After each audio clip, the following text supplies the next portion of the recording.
Descobri o roubo de que eu era a vítima há anos. Quando fui ao banco, meu genro entrou em pânico. Meu nome é Luiz Fernando Alves. Tenho 62 anos.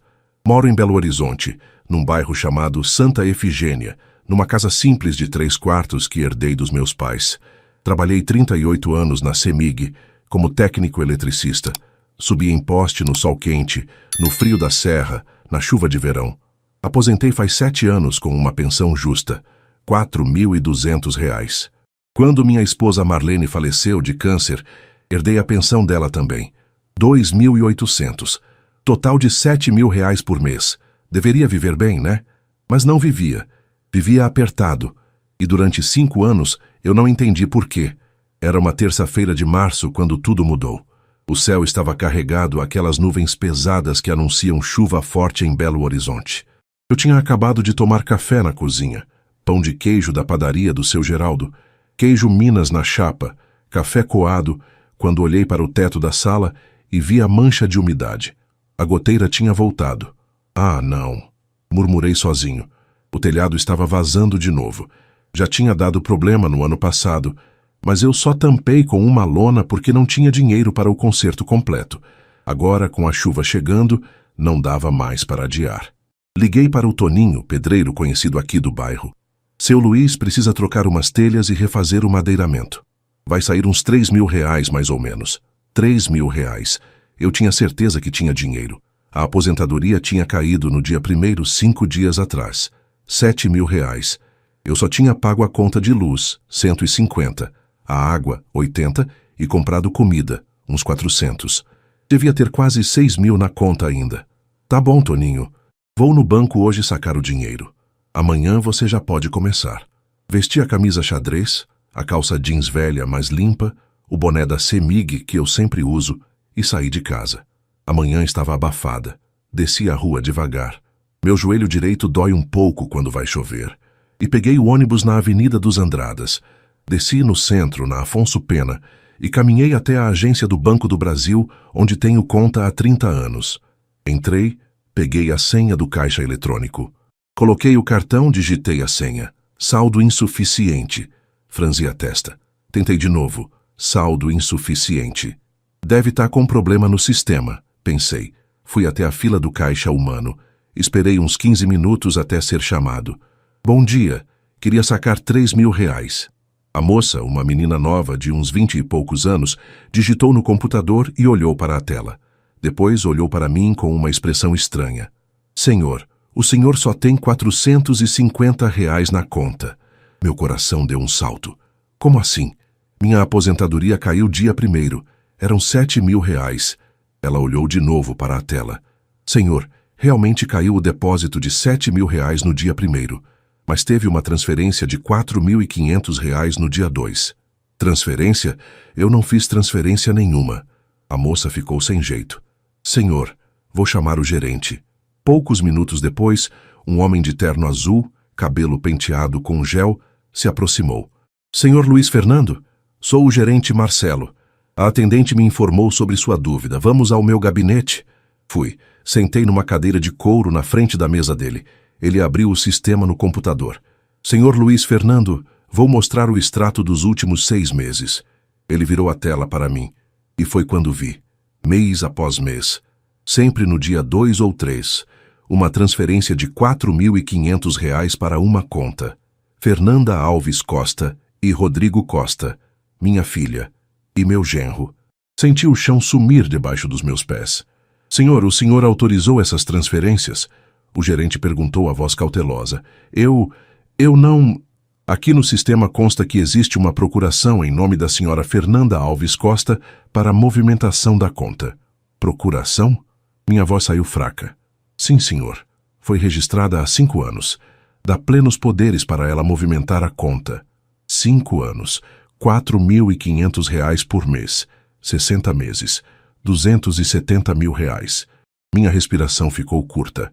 Senhor, o senhor está bem? Quer um copo d'água? Não consegui responder. Se você está acompanhando essa história, deixe nos comentários de onde você está assistindo. Se inscreva no canal porque essa descoberta é só o começo. O que Luiz Fernando ainda não sabe vai chocar muito mais. Foi nesse momento que ouvi a voz atrás de mim. Sogro! Me virei. Era Rodrigo, meu genro. Ele estava ofegante, suado, o rosto vermelho. A camisa social meio desalinhada, como se tivesse corrido. Rodrigo, o que você está fazendo aqui? Ele olhou para o gerente, depois para mim, tentando sorrir, mas o sorriso não chegou aos olhos. Eu estava passando por aqui, vi o carro do senhor estacionado, pensei em dar um oi. A voz dele tremeu. Mentira, eu não tinha carro. Vim de ônibus. Rodrigo, o gerente interveio, profissional. O senhor Luiz Fernando está verificando as movimentações da conta dele. O senhor tem conhecimento das transferências realizadas para a conta conjunta sua com a senhora Fernanda? Rodrigo ficou pálido. Bom, é que... Sogro, deixa eu explicar. Explica o quê, Rodrigo? Minha voz saiu mais alta do que eu pretendia. Explica por que tem R$ 4.500 da minha aposentadoria indo para sua conta todo mês há 5 anos. Sogro, calma, não é assim.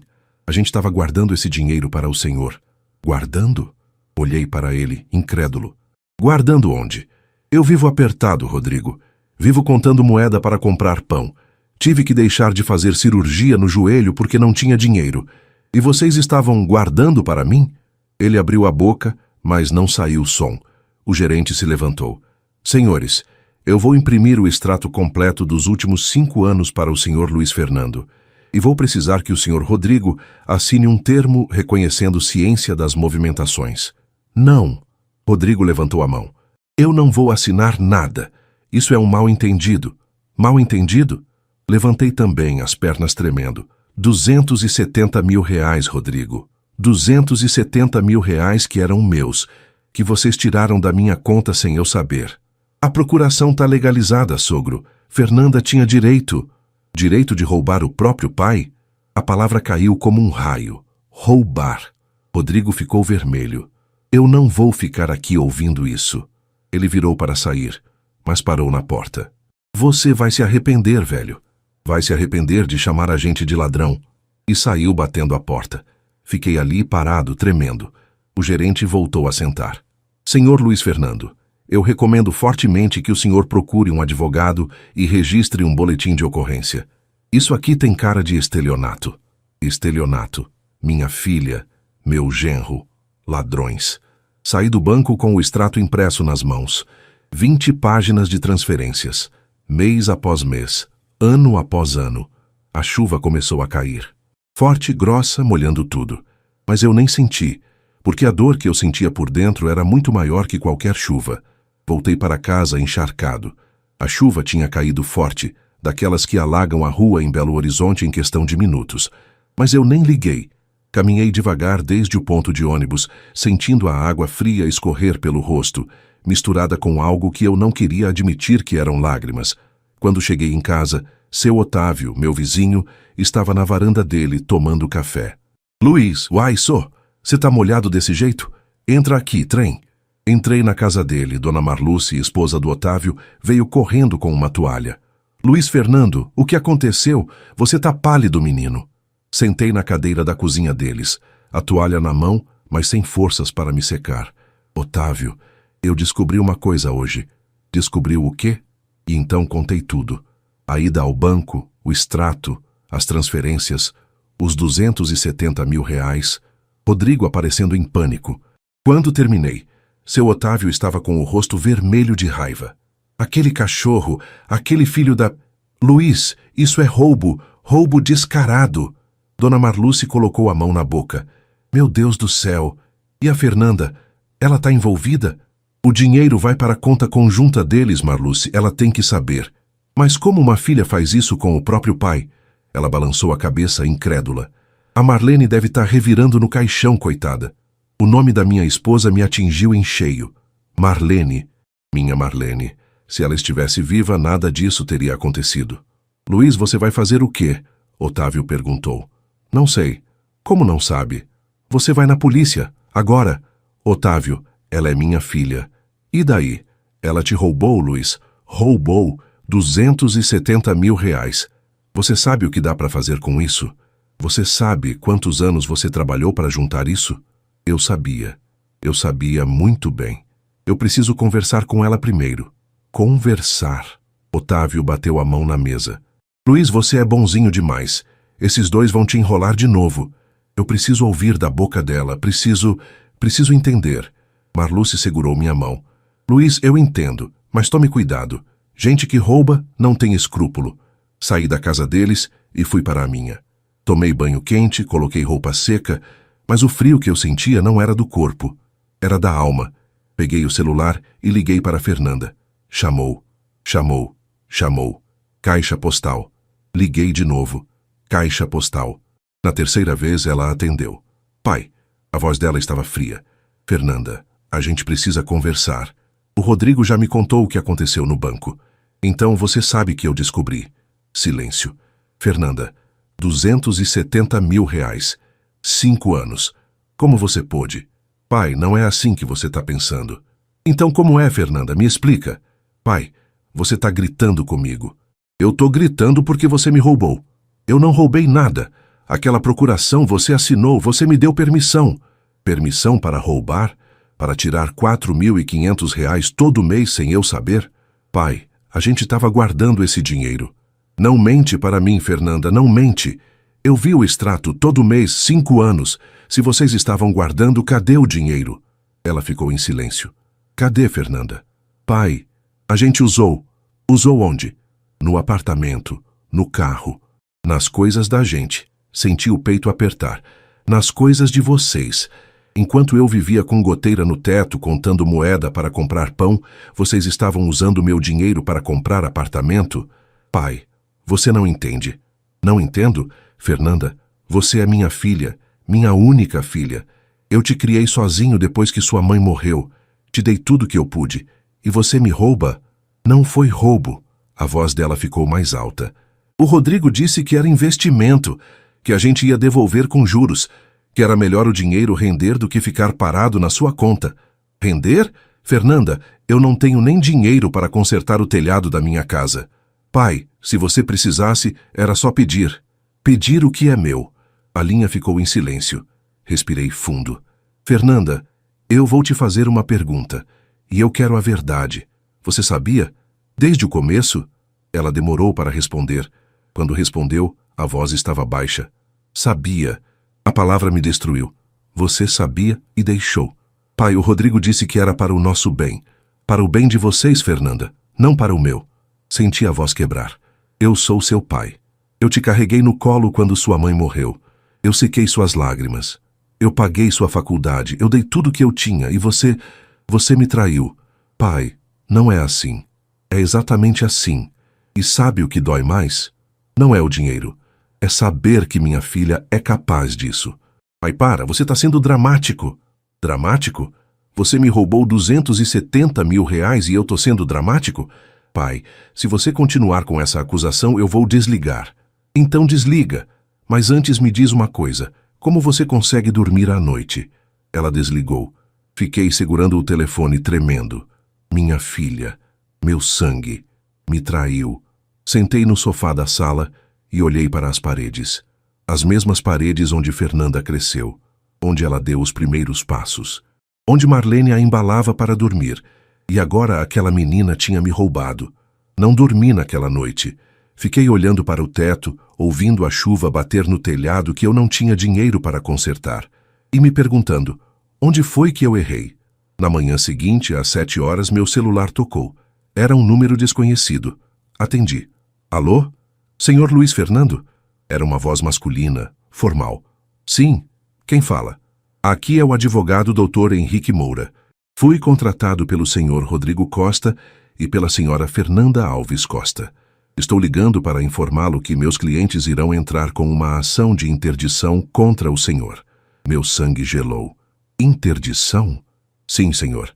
Alegando que o senhor não tem mais capacidade mental para administrar seus próprios bens devido à idade avançada e possível demência senil. O quê? É um procedimento padrão, senhor. Não precisa se alarmar. Vou enviar a notificação pelos correios. Tenha um bom dia. E desligou. Fiquei parado, segurando o telefone. Eles não só me roubaram, agora queriam me declarar louco. E foi nesse momento que entendi. Não era mais sobre dinheiro, era sobre guerra. Depois daquela ligação do advogado, fiquei 2 horas sentado na sala paralisado. Interdição, demência senil incapacidade mental. Rodrigo e Fernanda queriam me declarar louco para continuar controlando meu dinheiro. E pior, para me calar. Bati na porta do seu Otávio às 9 da manhã. Ele abriu ainda de chinelo com a xícara de café na mão. Luiz, você tá com cara de quem não dormiu. Não dormi. Entrei. Contei sobre a ligação do advogado. Otávio ficou vermelho. Aqueles filhos da mãe. Agora querem te declarar doido? Luiz, chega. Você vai na polícia agora. Otávio, eu não sei nem por onde começar. Eu sei. Ele pegou o celular. Lembra do meu sobrinho, o Hélio? Advogado. Ele atende muito caso de golpe contra idoso. Vou ligar para ele agora. Meia hora depois, estávamos no escritório do Dr. Hélio Batista, numa sala simples na Rua da Bahia, centro de Belo Horizonte. Dr. Hélio tinha uns 50 anos, cabelo grisalho, óculos de grau, jeito sério, mas atencioso. Senhor Luiz Fernando, meu tio me contou um pouco, mas quero ouvir do senhor. Contei tudo de novo. O banco, o extrato, os 270 mil, Rodrigo em pânico, a ligação de Fernanda, a ameaça de interdição. Dr. Hélio fez anotações o tempo todo. Quando terminei, ele tirou os óculos e suspirou. Senhor Luiz Fernando, o que aconteceu com o senhor é crime. Estelionato agravado, falsificação de documento público, se a procuração foi adulterada e apropriação indébita. E agora, com a tentativa de interdição, temos mais um. Tentativa de constrangimento ilegal. Doutor, o que eu faço? Primeiro, o senhor vai à Delegacia de Proteção ao Idoso hoje mesmo. Registra boletim de ocorrência.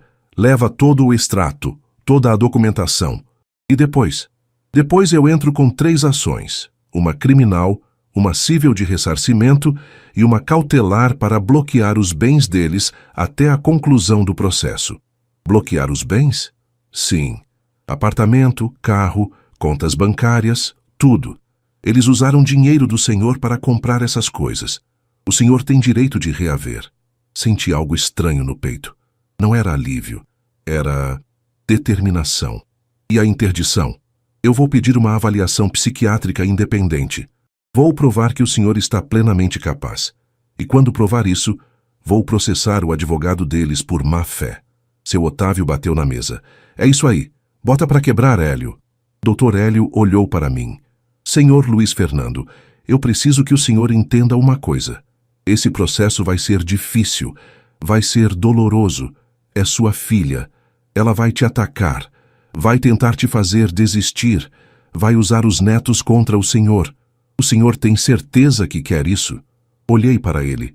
Pensei em Marlene. Pensei nos 5 anos vivendo apertado. Pensei na humilhação. Doutor, eu trabalhei 38 anos, subi em poste com sol de 40 graus, levei choque, quase caí de uma altura de 10 metros. Fiz tudo isso para ter uma aposentadoria digna, e eles me roubaram. Roubaram e ainda querem me chamar de louco. Respirei fundo. Eu quero justiça. Não é sobre dinheiro, é sobre dignidade. Dr. Hélio acenou. Então vamos à luta. Naquela tarde fui à Delegacia de Proteção ao Idoso, na Rua Espírito Santo. O delegado Fernando Macedo me atendeu pessoalmente. Um homem sério, de uns 40 e poucos anos, com um olhar atento. Senhor Luiz Fernando, sente-se. Contei tudo pela 4ª vez. Ele ouviu em silêncio, fazendo anotações. Quando terminei, ele se levantou e foi até a janela.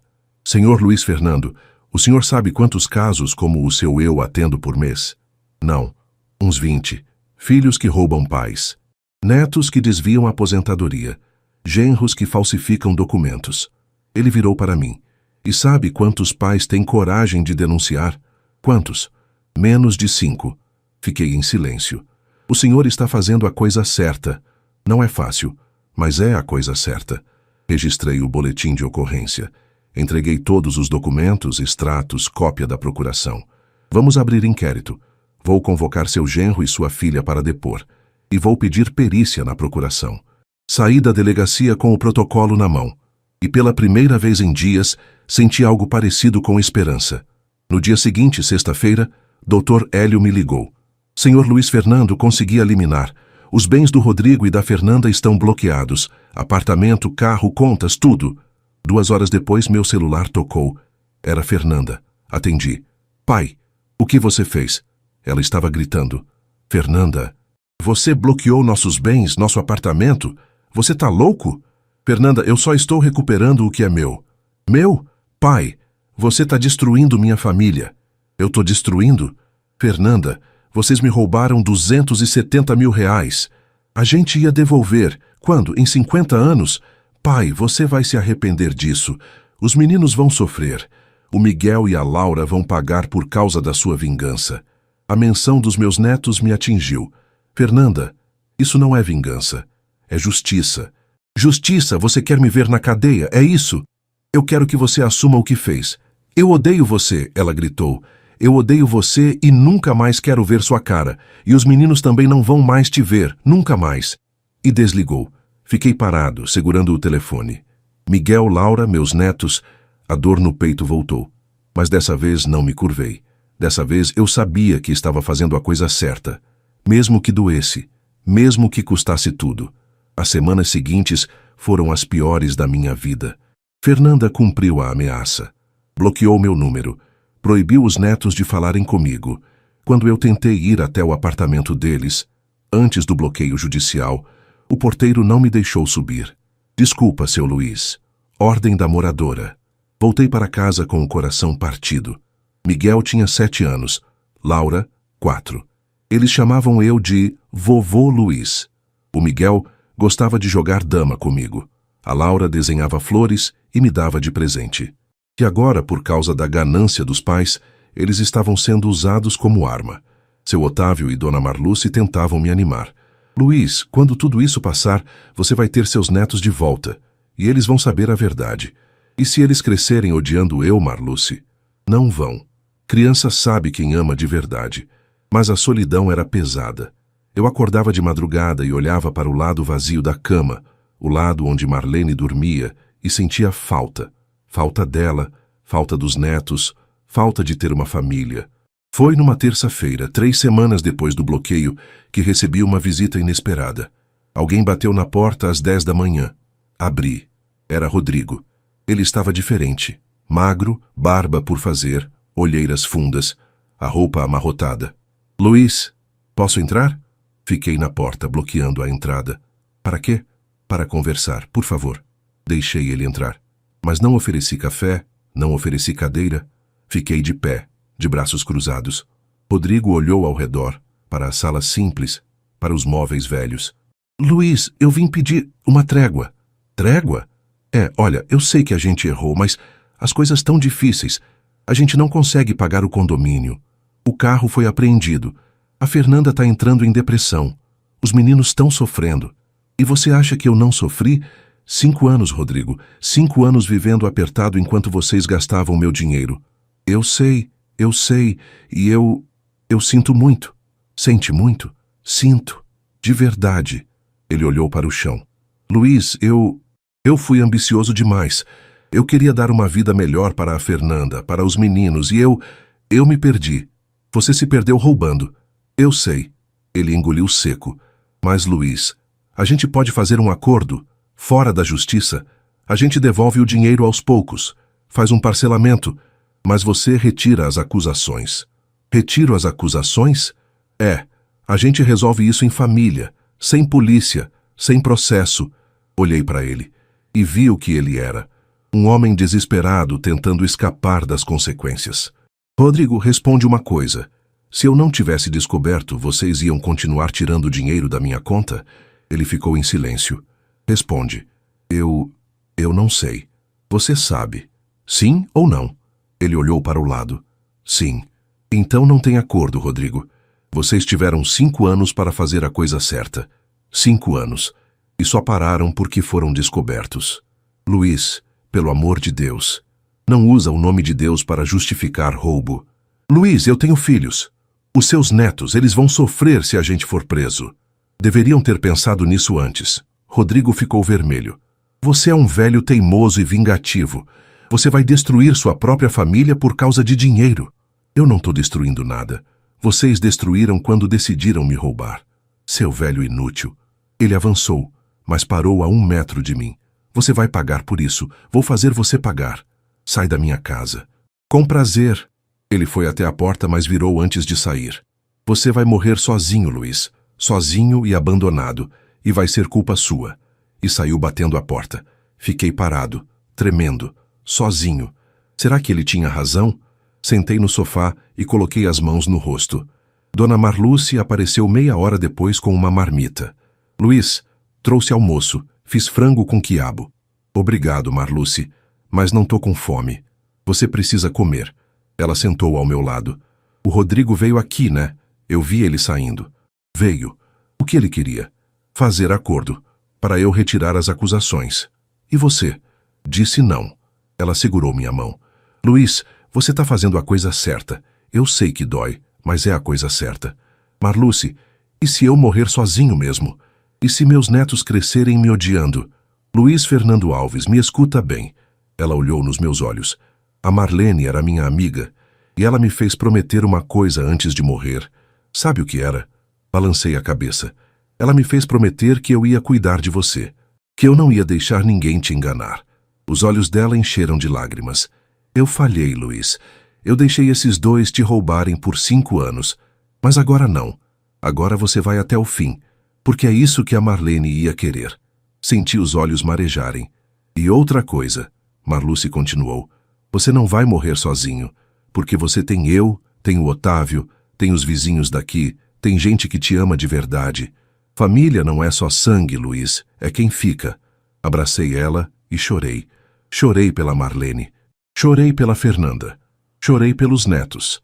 Mas também chorei de gratidão, porque no meio da dor eu descobri algo. Eu não estava sozinho. 2 meses depois do registro do boletim de ocorrência, o delegado Macedo me chamou para depor formalmente. Cheguei à delegacia numa manhã de maio. O céu estava limpo, aquele azul bonito de Belo Horizonte, mas meu coração estava pesado. Dr. Hélio foi comigo. Senhor Luiz Fernando, fique tranquilo. É procedimento padrão. Você vai contar tudo de novo, mas dessa vez registrado oficialmente. Entramos numa sala pequena. Mesa, cadeiras, gravador. O delegado estava lá, junto com uma escrivã. Senhor Luiz Fernando, bom dia. Vamos começar. Contei tudo mais uma vez. A cronologia, as datas, os valores, como descobri a reação de Rodrigo. O senhor assinou a procuração por vontade própria? Assinei, mas não sabia que dava poder para eles tirarem dinheiro da minha conta todo mês. O senhor leu o documento antes de assinar? Baixei a cabeça envergonhado. Não li direito, tenho dificuldade com leitura. Estudei só até a 4ª série. A Fernanda disse que era só para ela me ajudar a pagar contas. E o senhor confiou? Ela é minha filha. Claro que confiei. O delegado fez anotações. Senhor Luiz Fernando, a perícia na procuração revelou algo interessante. Ergui os olhos. O quê? A procuração original que o senhor assinou dava apenas poderes para pagamento de contas básicas, mas ela foi adulterada. Alguém acrescentou cláusulas de movimentação total da conta. Meu coração acelerou. Alguém adulterou? Sim. Usaram caneta de mesma cor, mas a caligrafia é diferente. E a data da alteração é posterior à assinatura original. Dr. Hélio se inclinou. Delegado, isso comprova a falsificação? Sim. E falsificação de documento público é crime grave. Pena de 2 a 6 anos. Senti algo estranho. Não era alegria. Era validação. Eu não era louco. Eu não tinha autorizado aquilo. Eles me enganaram. Senhor Luiz Fernando, o delegado continuou, vou convocar a senhora Fernanda e o senhor Rodrigo para depor, separadamente, e vou requisitar o rastreamento de todo o dinheiro, para onde foi, em que foi gasto. 2 semanas depois, recebi uma ligação de Dr. Hélio. Senhor Luiz Fernando, a Fernanda depôs ontem. E? Ela jogou tudo no Rodrigo. Meu estômago virou. Como assim? Ela disse que não sabia da adulteração da procuração, que foi o Rodrigo quem fez tudo, que ela apenas confiou no marido. Ela tá mentindo. Eu sei. Mas, senhor Luiz Fernando, ela está tentando se proteger. É uma estratégia comum. Jogar a culpa no cônjuge para pegar pena menor. E o Rodrigo? Depoimento dele é hoje à tarde. Vou te ligar depois. Às 6 da tarde, Dr. Hélio ligou de novo. Senhor Luiz Fernando, o Rodrigo também jogou a culpa na Fernanda. O quê? Ele disse que foi ela quem pediu para alterar a procuração, que ele só fez porque ela insistiu. que ela queria usar o dinheiro do pai para garantir o futuro dos filhos. Senti nojo. Eles estão se traindo. Exatamente. E isso é ótimo para o nosso caso. Quando ladrões brigam entre si, a verdade aparece. Na semana seguinte, recebi uma intimação.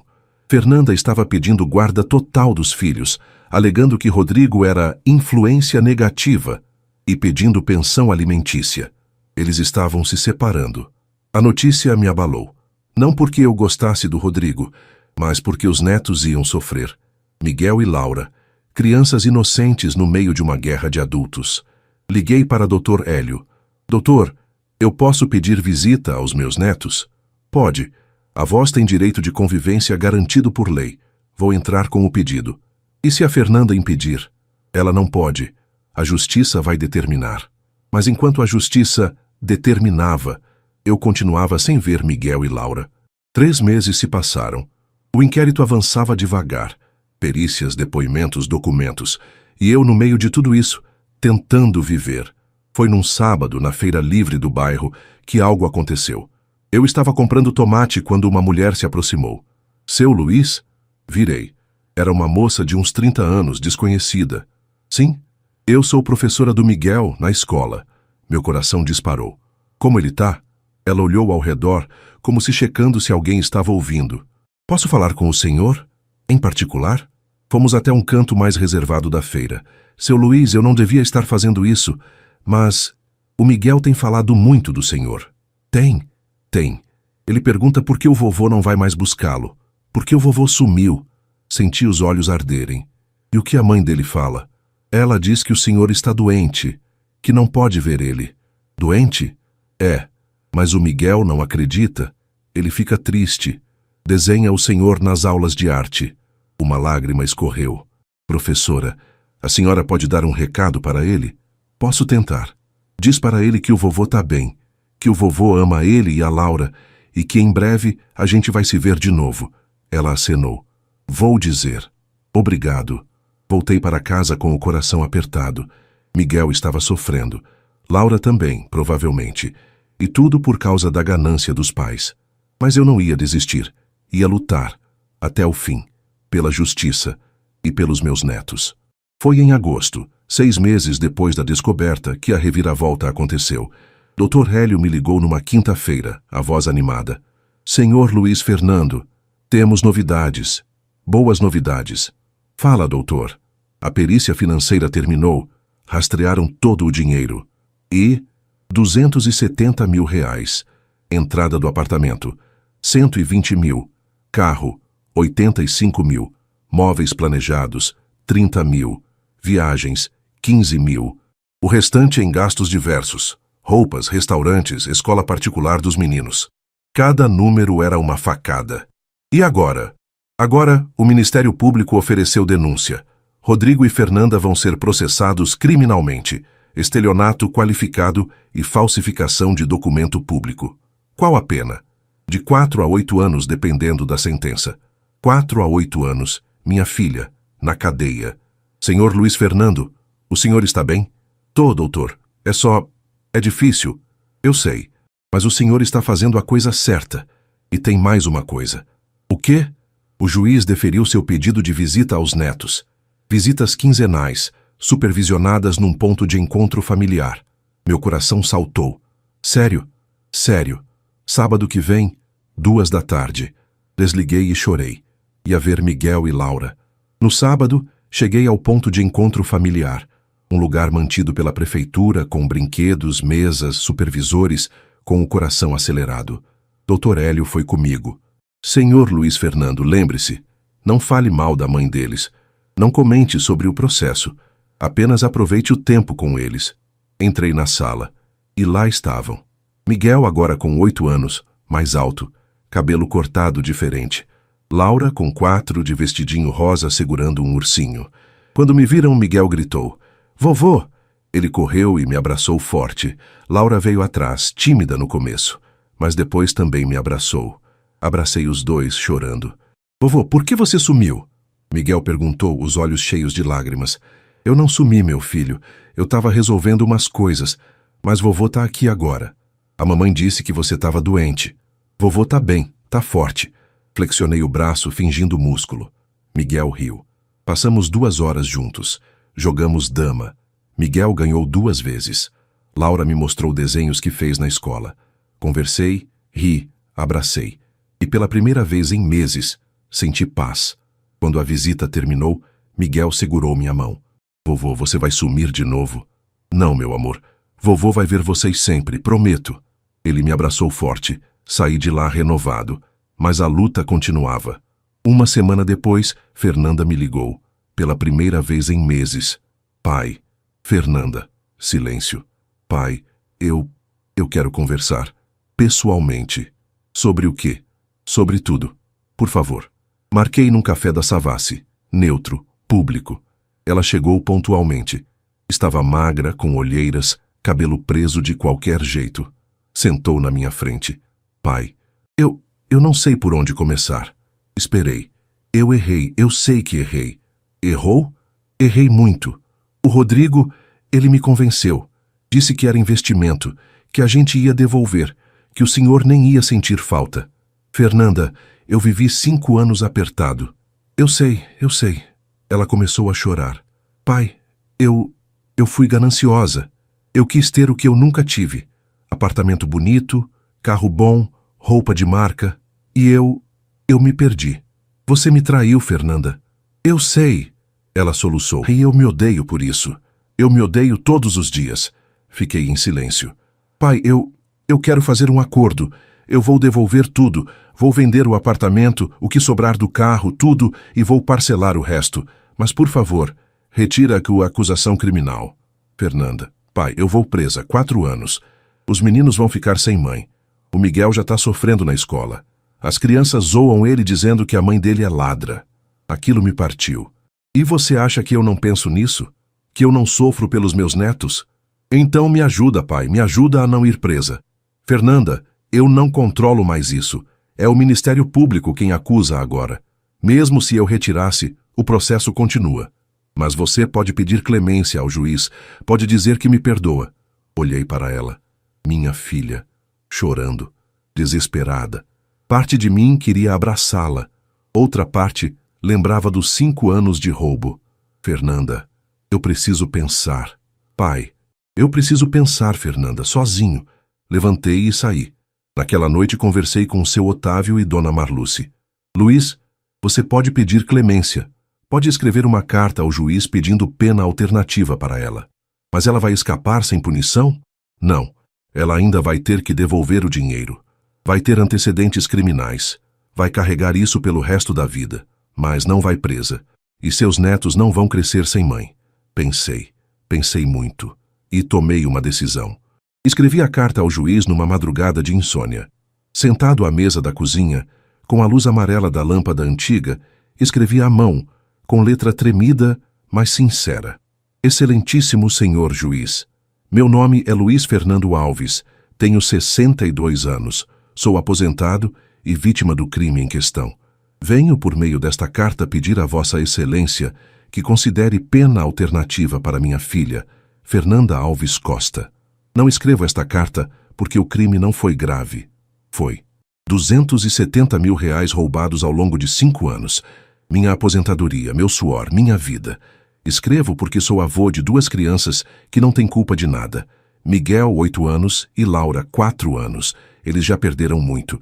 Perderam o respeito pelos pais. Perderam a inocência. Não podem perder a mãe também. Fernanda errou. Errou feio. E ela vai carregar isso pelo resto da vida.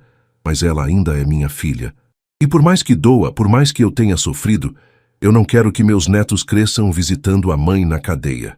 Peço, com todo respeito, pena alternativa, serviços comunitários, restituição total do valor roubado, mas que ela possa criar seus filhos.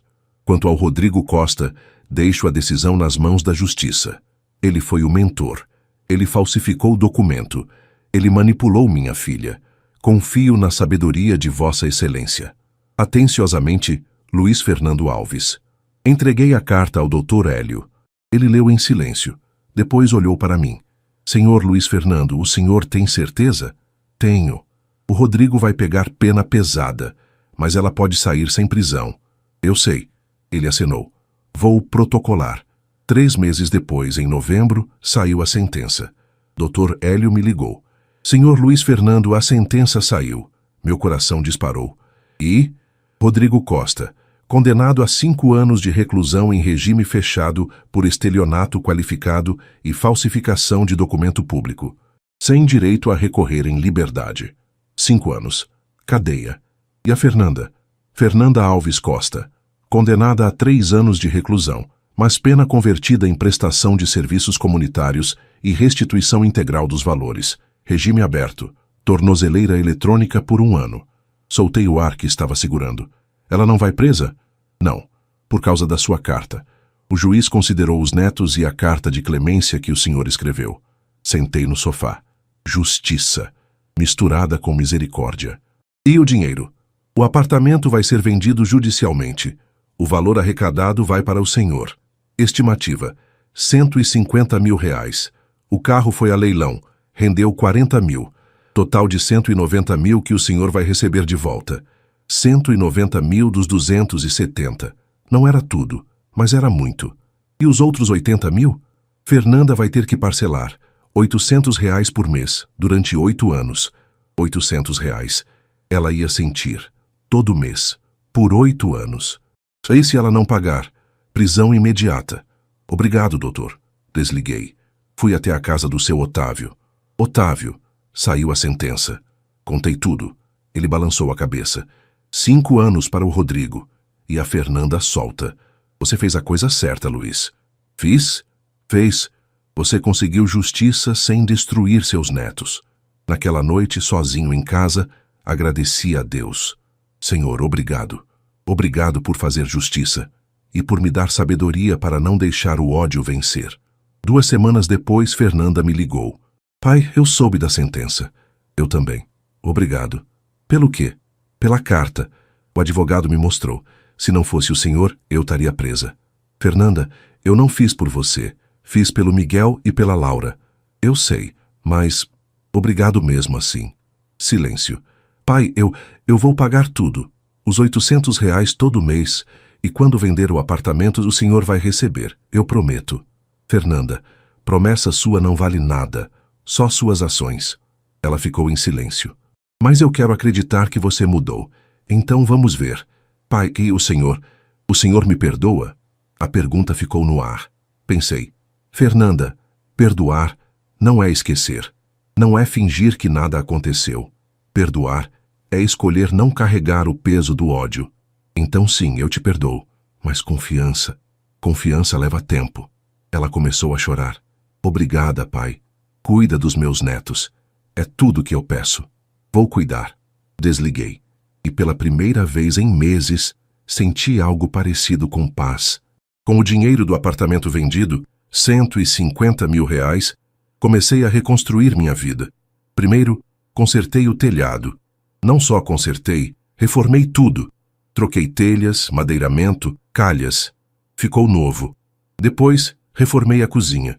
Troquei o fogão velho, a geladeira que fazia barulho, pintei as paredes. A casa ganhou vida de novo. Seu Otávio me ajudou a escolher as cores. Luiz, bota um amarelo clarinho nessa parede aqui.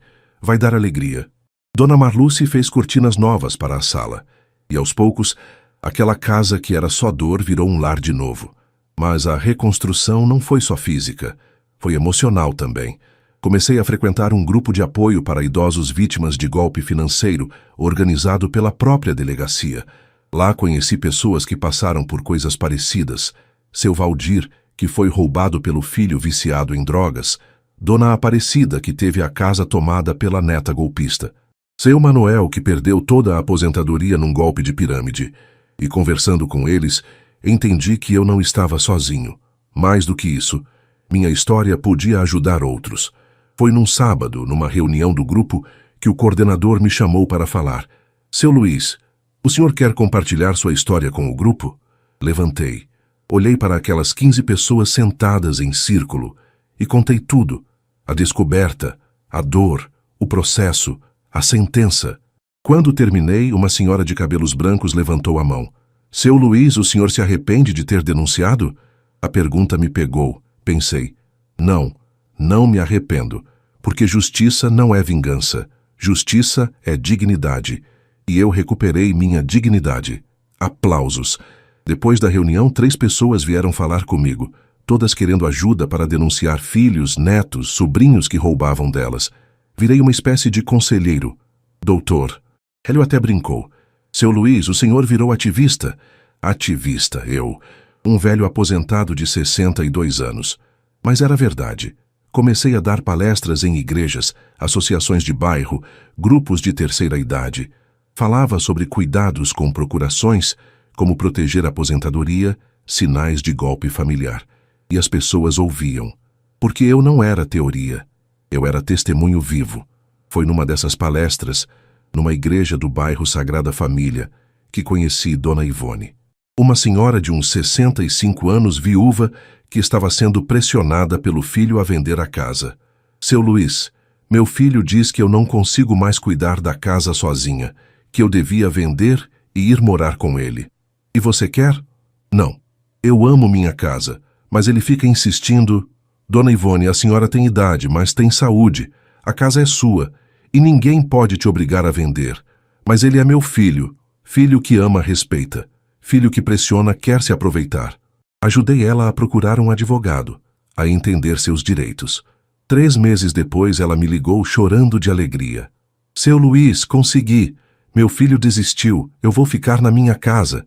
Aquilo me encheu de propósito. Enquanto isso, as visitas com Miguel e Laura continuavam. Quinzenalmente eu ia ao ponto de encontro. Aos poucos, Fernanda começou a ser mais flexível. Pai, se o senhor quiser, pode buscar os meninos aqui em casa. Não precisa mais ser no ponto de encontro. Foi um passo. Pequeno. Mais um passo. No Natal daquele ano, um ano depois da descoberta, Fernanda me convidou para a ceia. Hesitei. Conversei com seu Otávio. Luiz, você que decide. Mas lembra, você perdoou. Perdoar não significa voltar a confiar cegamente, mas significa dar uma chance. Fui. A casa que Fernanda alugou depois de vender o apartamento era simples, bem menor. 2 quartos num bairro mais afastado. Mas estava limpa, organizada. Miguel e Laura me receberam com abraços. Fernanda estava na cozinha fazendo tender, farofa, arroz. Oi, pai. Oi, Fernanda. Ficamos meio sem jeito no começo, mas Miguel quebrou o gelo. Vovô, vem ver meu quarto. Passamos o Natal juntos. Não foi perfeito. Tinha cicatrizes. Tinha silêncios desconfortáveis. Mas tinha algo novo também. Respeito. Fernanda não tentou me manipular. Não pediu dinheiro. Não fez drama.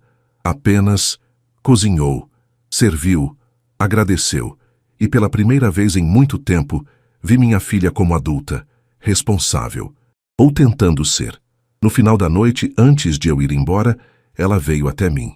Pai, eu paguei a primeira parcela hoje, R$ 800, depositei na sua conta. Olhei para ela. Obrigado. Vou pagar todo mês, até o último centavo. Eu sei. Pai, um dia o senhor vai confiar em mim de novo? Respirei fundo. Fernanda, confiança não se pede, se conquista. Mas você tá no caminho certo. Ela chorou. E eu abracei minha filha. Não porque esqueci, mas porque escolhi não deixar o passado me destruir. 1 ano e meio depois da descoberta, minha vida estava diferente. A casa estava reformada, bonita, acolhedora. Eu tinha R$ 190 mil recuperados na poupança, guardados com cuidado. Fernanda pagava religiosamente os R$ 800 todo mês, sem falta, sem desculpa. Miguel e Laura passavam fins de semana comigo. Dormiam no quarto de hóspedes, que eu arrumei com beliches e brinquedos. E eu tinha propósito. As palestras continuavam. Agora, em parceria com a Delegacia do Idoso e o Ministério Público, eu viajava por Belo Horizonte dando orientação. Seu Otávio brincava. Luiz, você virou celebridade. Não era bem assim, mas era gratificante. Foi num sábado, depois de uma palestra numa associação de aposentados na Pampulha, que uma mulher me procurou. Ela tinha uns 58 anos, cabelo curto, sorriso tímido. Seu Luiz, posso falar com o senhor? Claro. Meu nome é Helena. Eu passei por algo parecido. Meu ex-marido desviou minha pensão por 3 anos. Sinto muito, mas eu consegui recuperar. Graças a uma palestra sua que assisti há 6 meses. O senhor me deu coragem. Aquilo me tocou. Fico feliz, dona Helena. Seu Luiz, posso te fazer uma pergunta meio pessoal? Pode. O senhor se sente sozinho? A pergunta me pegou de surpresa. Pensei. Às vezes, tem noites que a casa é muito silenciosa. E eu sinto falta da minha esposa. Mas eu tenho amigos, tenho os netos, tenho propósito. Então não me sinto completamente sozinho. Ela sorriu. Que bom, porque eu queria te convidar para tomar um café, sem compromisso, só conversar. Olhei para ela. Helena tinha olhos gentis e um sorriso honesto. Eu aceito. Tomamos café numa padaria da Pampulha. Conversamos sobre tudo, sobre as histórias dela, sobre as minhas, sobre Belo Horizonte, sobre a vida. E foi leve. Não era romance, não era paixão, era companhia. E depois de tanto tempo sozinho, companhia era tudo. Nos meses seguintes, Helena e eu nos encontramos mais vezes. Às vezes para um café, às vezes para uma caminhada no parque municipal. Ela conheceu Miguel e Laura. Eles gostaram dela. Vovô, a tia Helena é legal, Miguel disse. Fernanda, quando soube, ficou meio desconfiada. Pai, o senhor tem certeza? O senhor mal conhece ela. Fernanda, eu tô com 63 anos. Eu sei me cuidar. Tá, mas... Fernanda, olhei firme. Você não tem moral para me dar conselhos sobre confiança. Ela ficou calada, mas depois, surpreendentemente, pediu desculpas. Desculpa, pai. O senhor tem razão. Eu não tenho moral mesmo. Era um sinal de mudança. Pequeno, mas real. No aniversário de Miguel, em abril, fizemos uma festinha em casa. Vieram os amiguinhos da escola. Fernanda, Dona Marluce, seu Otávio, Helena. A casa estava cheia. De gente. De riso. De vida. E enquanto eu via Miguel soprar as velhinhas do bolo, um bolo de chocolate que Dona Marluce fez, senti algo que não sentia há muito tempo. Felicidade. Pura. Simples. Verdadeira. Naquela noite, depois que todos foram embora, sentei na varanda com um copo de suco de laranja. O céu de Belo Horizonte estava limpo, cheio de estrelas, e pensei em tudo que tinha passado. A descoberta, a dor, a traição, a luta, a justiça e o recomeço. Marlene, minha esposa, costumava dizer uma coisa. Luiz, a vida derruba, mas a gente levanta, sempre. E ela tinha razão.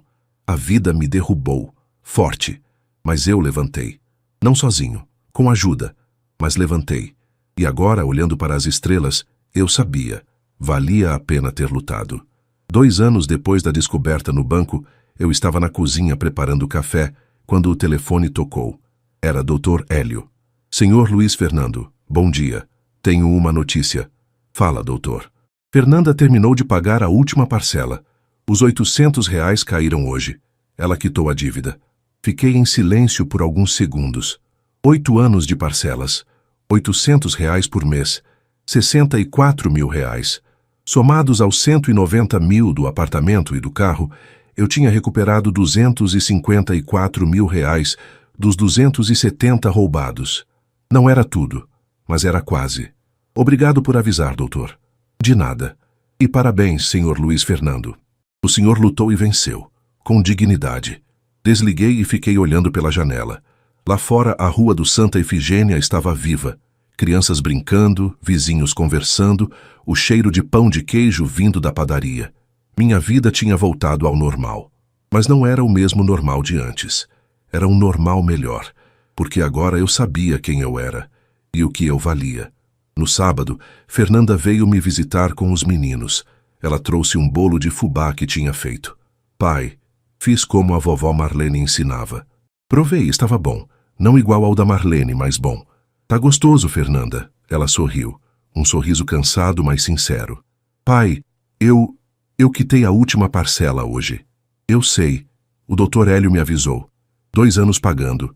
Mas consegui. Parabéns. Ela olhou para as mãos. Pai, eu sei que isso não apaga o que eu fiz. Nada apaga. Mas eu quero que o senhor saiba que eu mudei. De verdade. Olhei para ela. Fernanda estava diferente. Mais magra, com algumas rugas que não estavam lá antes. A roupa simples, o cabelo sem tintura cara. Mas os olhos estavam diferentes. Tinham humildade. Fernanda, eu acredito que você mudou, mas não foi porque eu obriguei. Foi porque você sofreu as consequências. E às vezes, a gente só aprende na dor. Ela acenou. É verdade. Miguel e Laura correram para o quintal brincar. Fernanda e eu ficamos na cozinha, tomando café. Pai, posso te fazer uma pergunta? Pode. O senhor me perdoou mesmo? Respirei fundo. Fernanda, perdão não é esquecer. Não é fingir que nada aconteceu. Perdão é escolher não deixar o ódio me destruir. Então sim, eu te perdoei. Mas confiança precisa de tempo e de prova. E eu provei? Você está provando. Todo mês que você pagou, você provou um pouco. Toda vez que você respeitou minhas decisões, você provou um pouco. Mas ainda vai levar tempo. Ela engoliu seco. Eu entendo. Mas, Fernanda, segurei a mão dela. Eu te amo. Você é minha filha. E nada muda isso. Mesmo depois de tudo. Ela chorou. E eu também. Naquela tarde, depois que eles foram embora, sentei na varanda com seu Otávio. Ele trouxe 2 cervejas. Luiz, brinda comigo. Brindar o quê? A vitória. Uai! Você lutou, sofreu, mas ganhou. Ganhou dignidade, ganhou respeito, ganhou a vida de volta. Brindamos. Otávio, obrigado. Por tudo. Se não fosse você e a Marluce, eu não teria conseguido. Uai, Luiz, a gente é amigo. Amigo de verdade. Família que a gente escolhe. Família que a gente escolhe. A frase ecoou e era verdade. Seu Otávio, Dona Marluce, Helena, o pessoal do grupo de apoio, os vizinhos que me ajudaram. Eles eram minha família, tanto quanto Fernanda, Miguel e Laura. No domingo fui à missa na igreja de São José, no centro. Não sou de ir toda semana, mas naquele dia senti que precisava agradecer. Durante a homilia, o padre falou sobre justiça e perdão. Justiça sem misericórdia é vingança. Misericórdia sem justiça é omissão. Mas quando as duas andam juntas, temos restauração. Aquilo me tocou fundo, porque era exatamente isso que eu tinha vivido. Justiça, o processo, a sentença, a restituição. Misericórdia, a carta ao juiz, o perdão, a reconstrução do vínculo com Fernanda. E restauração, minha vida, minha dignidade, minha paz. Saí da igreja com o coração leve. À noite, sozinho em casa, Helena tinha viajado para visitar a filha. Sentei na sala e olhei ao redor. A casa estava arrumada, limpa, cheirosa. Nas paredes, fotos. Marlene, Fernanda criança, Miguel e Laura, seu Otávio e Dona Marluce, Helena, minha vida, em imagens. E pensei, valeu a pena. Valeu a pena ter lutado. Valeu a pena não ter abaixado a cabeça. Valeu a pena ter escolhido dignidade em vez de silêncio. Porque no final, eu não era mais a vítima. Eu era o sobrevivente. E mais do que isso, eu era livre. Livre do peso do roubo. Livre do peso do ódio. Livre para viver. Peguei um caderno velho que Marlene usava para anotar receitas e escrevi uma frase na última página. Justiça pode demorar, mas quando chega, chega inteira. E dignidade não se negocia, nem com sangue. Fechei o caderno, desliguei as luzes e fui dormir, em paz.